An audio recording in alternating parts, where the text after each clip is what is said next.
বলেছ মহারানী তোমাদেরকে আমার ভোজের জন্যই রেখে গেছে। ঠিক আছে, তোমরা তো সেই আমার পেটেই আসবে, আর মহারানীর সাথে কেই বা পাঙ্গা লড়তে যাবে। তোমরা থাকো, আমি একটু পাশের জঙ্গল থেকে ঘুরে আসি।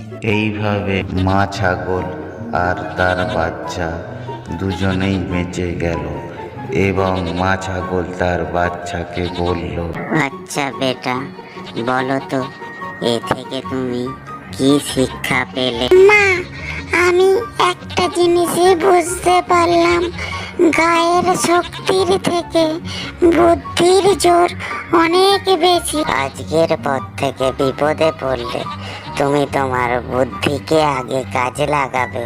এই ধরনের নতুন নতুন ভিডিও পেতে আমাদের চ্যানেল